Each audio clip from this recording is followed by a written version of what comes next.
રાજકોટ જેતપુર હાઈવેની ધીમી કામગીરીથી વાહન ચાલકો ભારે પરેશાની વેઠી રહ્યા છે. પાટણના ધારાસભ્ય કિરીટ પટેલના પત્ર પછી બીટીવી ન્યૂઝે રિયાલિટી ચેક કર્યું. હાઈવે પર ઠેર ઠેર ડાયવર્ઝન, વાહન ચાલકો દરરોજ કલાકો સુધી ટ્રાફિકમાં ફસાય છે. દરરોજ એક કલાકનો ટ્રાફિક જામ થઈ જાય છે અને આ ડાયવર્ઝનથી વાહન ચાલકો તોબા પુકારી ઉઠ્યા છે.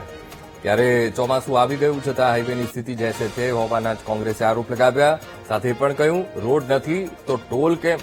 રાજકોટ જેતપુર હાઈવે મુદ્દે કોંગ્રેસે મોરચો માંડ્યો છે. રોડનું કામ પૂર્ણ ન થાય ત્યાં સુધી ટોલ ટેક્સ ન ઉઘરાવવા કોંગ્રેસે માંગ કરી છે. રાજકોટ જેતપુર હાઈવેનું કામ છેલ્લા ઘણા સમયથી શરૂ છે. એવામાં હવે પાટણના કોંગ્રેસના ધારાસભ્ય છે કિરીટ પટેલ, તેમને પણ આ મામલે લેટર લખ્યો છે અને તાત્કાલિક જે પ્રમાણે રોડ ના બને ત્યાં સુધી ટોલ ટેક્સ ન વસૂલવાની ક્યાંક માંગણી કરી છે. જોકે વીટીવી દ્વારા ફરી રાજકોટ જેતપુર હાઈવે ઉપરના દ્રશ્યો બતાડવાનો પ્રયત્ન કરશું, કારણ કે જે પ્રમાણેની પરિસ્થિતિ છે હજુ પણ રોડ રસ્તા છે તે બન્યા નથી, ખાડા જોવા મળી રહ્યા છે ને જે પ્રમાણે હાલ ચોમાસું ચાલુ થઈ ગયું છે તેમ છતાં પણ આ પ્રકારની પરિસ્થિતિ છે તે રાજકોટ જેતપુર હાઈવેની જોવા મળી રહી છે. આપણી સાથે કોંગ્રેસના નેતા છે, તેમને પૂછવાનો પ્રયત્ન કરીશું.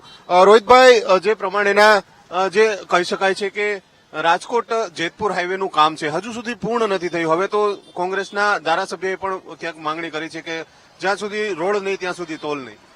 રાજકોટ જેતપુર 6 લેન હાઈવે નું કામગીરી છેલ્લા 3 વર્ષથી કામગીરી ચાલુ છે. 67 કિલોમીટરનું આ હાઈવેનું કામ છે. 1200 કરોડનો પ્રોજેક્ટ હતો, જે એની સમય મર્યાદા 4 વર્ષ કરી એટલે 2 વર્ષ એક્સટેન્શન આપી અને ટોટલ 1800 કરોડ રૂપિયાનું કામ કર્યું છે.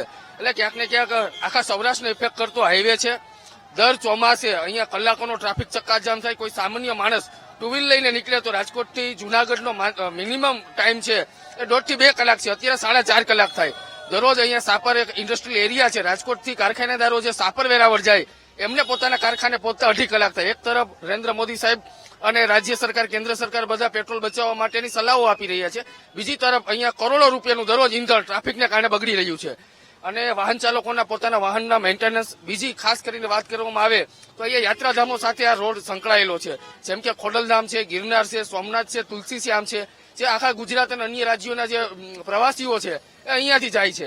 એટલે ક્યાંક ને ક્યાંક પ્રવાસીઓએ આખા સૌરાષ્ટ્રનું એક નેગેટિવ ઇફેક્ટ પોતાની માનસિકતામાં લઈ અને જઈ રહ્યા છે.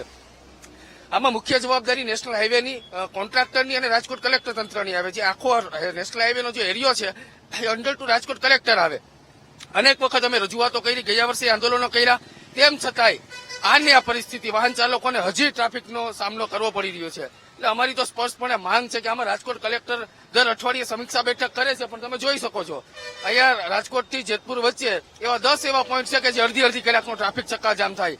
કોન્ટ્રાક્ટ એજન્સી જે તે લોકોની મળતિયાની હોય, જે નેતાના મળતિયાની હોય, એની ઉપર કોઈ જાતની એક્શન નથી, એની ઉપર કોઈ કડક નિર્દેશો, આદેશો નહીં. બસ માત્ર ને માત્ર એસી ચેમ્બરોમાં બેસી અને આદેશો અને પ્રેસ કોન્ફરન્સો કરી, પણ વાસ્તવની અંદર રાજકોટ જેતપુર 6 લેન હાઈવે પર એક વખત કોઈ રાજ્યના સરકારના મંત્રી અથવા એક ધારાસભ્ય અહીંયાથી નીકળે અને શું એમને વેદના ઠાલવવી પડે એ મોટો સવાલ છે.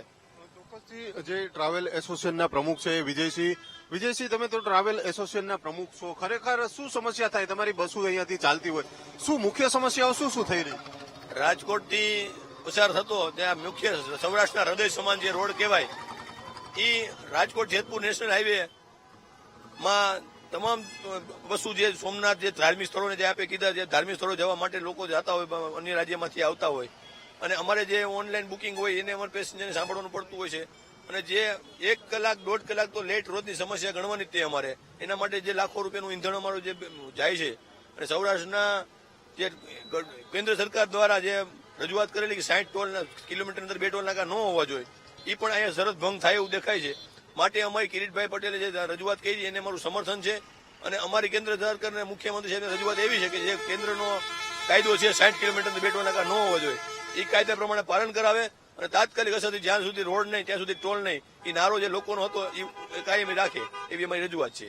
ચોક્કસથી અન્ય જે છે કોંગ્રેસના જે આગેવાનો તેમને પૂછવાનો પ્રયત્ન કરીશું, કારણ કે શું કહેશો, જે પ્રમાણે રોડની પરિસ્થિતિ આપણે પણ જોઈ, હજુ સુધી રોડ નથી બન્યો, છેલ્લા ઘણા સમયથી વાહન ચાલકો હેરાન પરેશાન થઈ રહ્યા છે.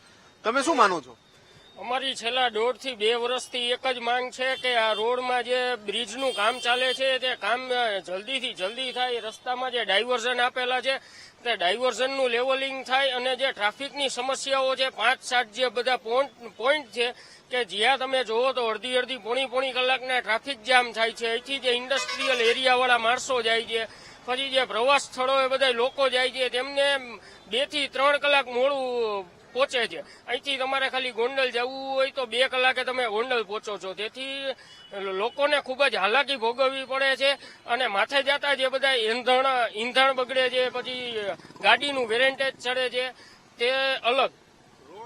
જ્યાં સુધી ન બને ત્યાં સુધી ટોલ ન લેવો જોઈએ, શું માનું? 100% અમારી આની પેલા બી ઈ જ માંગ હતી. અમે આની પેલા બી અહીંયા ચક્કાજામ કરેલા છે અને અમે આની પેલા બી વિરોધ કરેલા છે અને અમે હજારો વાર રજૂઆત પણ કરેલી છે. પરંતુ કોઈ આમાં નેતાઓના મળતિયાઓ અને કોન્ટ્રાક્ટરો મળેલા હોય તેવું અમને લાગે છે કે જેનાથી અત્યાર સુધીમાં હજી હાલમાં બી કોઈ બી ટોલમાં કોઈ છૂટછાટ આવી નથી અને હજુ બી ટોલ વસૂલાય છે.